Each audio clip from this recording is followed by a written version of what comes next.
السلام علیکم ناظرین، میں ہوں شہزاد درانی اور آپ دیکھ رہے ہیں ڈیلی میدان۔ ناظرین، گزشتہ روز وفاقی حکومت نے 17,500 ارب سے زائد کا بجٹ پیش کر دیا ہے۔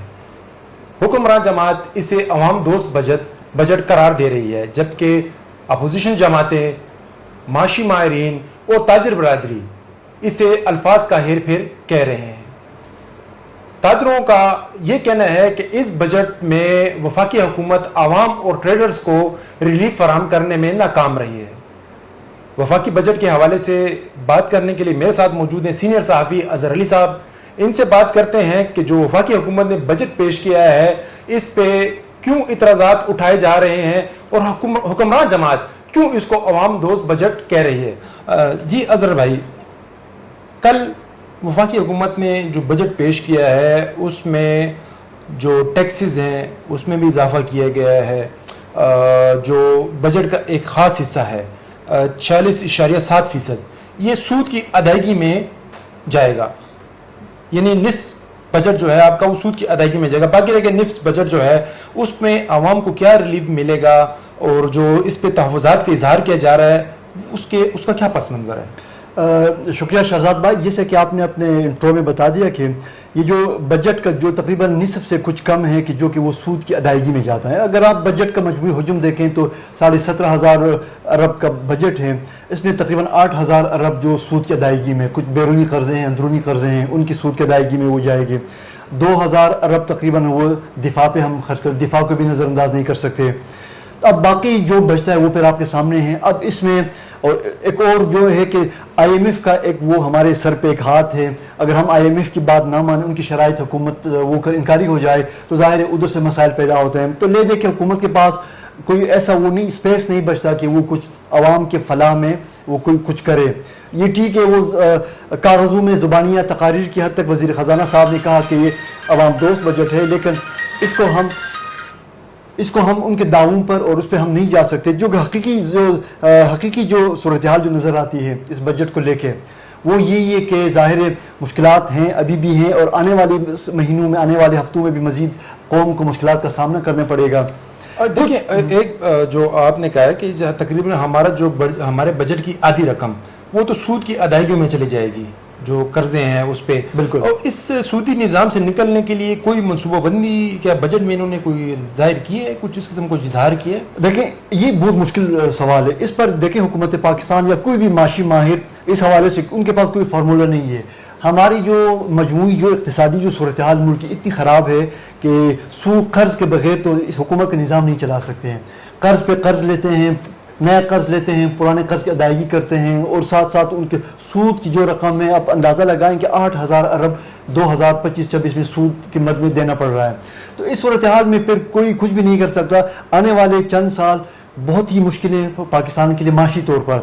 اگر موجودہ حکومت کی پالیسیوں میں تسلسل رہتی ہے، کوئی تبدیلی ملک میں نہیں آتی ہے، یہ حکومت اگلے 3-4 سال تک اپنی پالیسیوں کے نفاذ میں کامیاب رہتی ہے، تب شاید ہم یہ توقع کر سکیں گے کہ اگلا جو 5 سال ہے اس میں کچھ معاشی طور پر کچھ ایک سکھ کا سانس ہم لے سکیں گے۔ جو بجٹ کل پیش کیا گیا ہے اس میں جو ضم اضلاع ہیں ان پہ بھی ٹیکس نافذ کر دیا تھا کہ وہ ٹیکس فری زون تھے۔ بالکل۔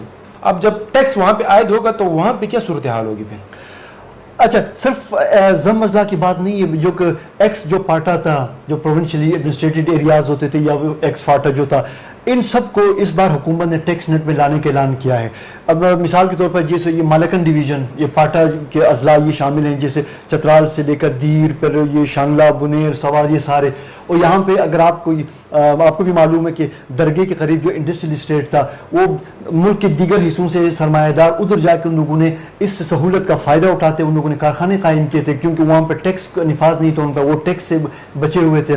اب حکومت نے یہ فیصلہ کیا کہ جو پاٹا ہے یا فاٹا کے جو ایکس فاٹا کے جو اضلاع ہیں وہاں پہ بھی مطلب جو بھی پیداوار ہوگا، جو بھی وہاں پہ کاروبار ہوگا، اس پہ ابتدائی طور پر 10% ٹیکس کا نفاذ کیا ہے۔ تو ظاہر ہے اب یہ ایسی صورتحال ہے کہ حکومت چاہتی ہے کہ جو اس کا جو ریونیو جنریشن اس میں اضافہ ہو۔ اب حکومت نے ایکس جو فاٹا ہے اور پاٹا کو ٹیکس کے دائرے میں لانے کا اس نے اعلان کیا ہے۔ اس کے علاوہ اب جو عام آدمی کے حوالے سے اب بات کریں، جو آج کل جو ایک ٹرینڈ چلا تھا کہ سولرائزیشن کا، کیونکہ بجلی کے بل اتنے زیادہ ہو گئے ہیں کہ عام آدمی کے لیے بل بھرنا بہت مشکل ہو گیا تھا، تو لوگ سولرز کی طرف جا رہے تھے. اب حکومت نے سولر پینل پر بھی 18% ٹیکس عائد کیا ہوا ہے. اچھا اس میں ایک بات آپ کو یہ بھی اس میں مزید تھوڑا سا اضافہ کروں گا کہ حکومت نے صرف یہ تجویز دی ہے, یہ ایک تجویز ہے, ابھی بجٹ پاس نہیں ہوا. 18% ٹیکس انہوں نے کہا ہے کہ تجویز ہے کہ جو سولر جو درآمد کریں گے ان پہ ٹیکس عائد ہوگا. اور اس اعلان کے بعد جو ہے تو مارکیٹ میں سولر کی قیمت بڑھ گئی ہے, 18% تاجروں نے ٹیکس عائد کر دیا ہے. تو اس سے حکومت کو کتنا ریونیو ملے گا؟ اس سے تو حکومت کو کوئی ریونیو نہیں, البتہ اس سے جو تاجر برادری کی جو ایک بدنیتی کا اس سے وہ اظہار ہوتا ہے کہ حکومت نے ایک جو بجٹ تجاویز پیش کی, جس کہ آپ نے بتایا کہ تو بجٹ تجاویز ہیں, ان پر اسمبلی میں بحث ہوگی, قومی اسمبلی میں, سینٹ میں, تب اس کے بعد منظوری کا مرحلہ آتا ہے کہ یہ 18% ٹیکس کا نفاذ ہوتا ہے یا کچھ حکومت ٹیکس کم کرتی ہے. لیکن اگر کوئی تاجر اپنے جو پہلے سے خریدا ہوا اسٹاک اس کو بھی اگر قیمت بڑھا دیتا ہے محض حکومت کے اعلان کے اس پہ, تو میرے خیال میں یہ بھی نامناسب ہے, اور اس سے حکومت کو تو فائدہ نہیں ہے, لیکن وہ جو ایک منافع خور ناجائز منافع خوری کے کلچر ہے اس کی مزید حوصلہ افزائی ہوگی. لیکن ابھی تو بجٹ تجاویز ہیں, یہ تجاویز کے ہی شکل میں ہیں, ان کی منظوری کا مرحلہ ہے وہ آنے والے دنوں میں ہوگا. جب یہ بجٹ پارلیمان سے, قومی اسمبلی سے, سینٹ سے پاس ہوگا, تب جا کے 1 جولائی کے بعد جو نیا آنے والا سال ہے, مالی سال ہے, اس پہ یہ ٹیکس ہوگا. کہ ہمارے ملک میں جو کہ ٹیکسیشن کا جو ایک کلچر ہے نا, وہ ابھی اتنا مضبوط نہیں ہوا ہے. کاروباری طبقہ جس کا بھی جہاں بس چلتا ہے وہ اپنے آپ کو ٹیکس سے بچانے کی کوشش کرتا ہے. آپ چھوٹے دکانداروں کی مثال لیں یا درمیانے درجے کے صنعت کاروں کی مثال لیں, تو ابھی تک یہ ٹیکس سے اپنے آپ کو بچانے کی کوشش کر رہے ہیں. جب بھی ٹیکس کے نفاذ کی بات ہوتی ہے یہ احتجاج شروع کرتے ہیں, سڑکوں پہ نکل آتے ہیں. تو اس وجہ سے حکومت کے پاس اب آپشن نہیں ہے. اب وہ پیٹرولیم کے اوپر جو لیوی ہے ایک بھاری ایک اماؤنٹ ہے کہ جو کہ پر لیٹر کے حساب سے حکومت لیتی ہے, وہ 78 روپے تھا, انہوں نے 100 روپے کر دیا. اب ایک اور کاربن جو لیوی جو حکومت نے دیا ہے, تو یہ ان دو ایسے مد ہیں کہ اس میں کوئی بھی آدمی اپنے آپ کو پہلے سے نہیں بچا سکتا. لازمی طور پر جو بھی بندہ پیٹرول پمپ جائے گا وہ پیٹرول میں لیوی کی مد میں بھی حکومت کو ٹیکس دے گی, اور وہ کاربن لیوی کی مد میں بھی ٹیکس دے گی. تو ظاہر ہے حکومت کے پاس کیونکہ اور طریقہ نہیں ہے, ڈیجیٹلائزیشن ابھی نہیں ہوئی پوری طرح سے معیشت کی, لوگ ابھی تک اپنے آپ کو ٹیکس سے بچانے کی کوشش کرتے ہیں. تو اس طرح اب ایک اور حکومت نے ایک اور مطلب وہ چال چلی ہے. اب حکومت نے آیا جو ایک آن لائن جو خریداری کا جو ایک سلسلہ تھا, اب اس پہ بھی جو بھی آن لائن جو بھی شہری آن لائن کوئی آرڈر کرے گا اس پر بھی ٹیکس کا نفاذ ہو گیا ہے. تو اس طرح کہ جہاں جہاں سے حکومت کے لیے وہ ہوتا ہے نا کہ یہاں سے ہم آمدنی ہم کلیکٹ کر سکتے ہیں, وہاں یہ فائدہ اٹھا کے کوئی موقع ضائع نہیں ہونے دے رہے. خیبر پختونخوا کا بجٹ کب پیش ہوگا اور اس کا کتنا حجم ہوگا؟ خیبر پختونخوا کا بجٹ ہے یہ 13 تاریخ کا ایک دن مقرر ہے, صوبائی اسمبلی میں بجٹ پیش ہوگا. اب خیبر پختونخوا حکومت کے جو دعوے ہیں وہ کہہ رہے ہیں کہ ہم 2000 ارب فاضل بجٹ پیش کریں گے, جبکہ وفاق نے خسارے کے بجٹ پیش کیا ہے. اب خیبر پختونخوا کا جو بجٹ ہوگا وہ کس طرح فاضل بجٹ ہوگا, کیونکہ خیبر پختونخوا کے جو تقریباً 95% جو دار و مدار ہیں وفاق کی طرف سے ملنے والے جو فنڈز ہیں. تو اگر آپ وفاق کا بجٹ خسارے میں ہے تو میری سمجھ میں یہ نہیں آ رہا کہ پھر ہماری جو صوبائی حکومت کے پاس کیا الدین کا چراغ ہے کہ وہ ایک فاضل بجٹ وہ پیش کرنے جا رہی ہے. بہرحال پرسوں پہ صورتحال سامنے آئے گی کہ کیا وزیر اعلیٰ صاحب کا ایک بیان سوشل میڈیا پہ بڑا تیزی سے گردش کر رہا ہے کہ انہوں نے کہا کہ ہم وفاق کو قرضہ دے سکتے ہیں. کیا کے پی حکومت کے خزانے میں اتنا سرمایہ ہے؟ دیکھیں وفاق کی مد طرف سے اگر ماہانہ بنیادوں پہ جو اسٹیٹ جو ٹرانسفرز ہیں اس کی مد میں جو اربوں روپے کے فنڈز ہیں صوبے کے حصے میں جو مل رہے ہیں, وہ اگر ایک مہینے کے لیے وفاق بند کرے تو ہماری صوبائی حکومت کے لیے ملازمین کی تنخواہیں اور پینشنرز کے پینشن دینا ناممکن ہو جائے گا.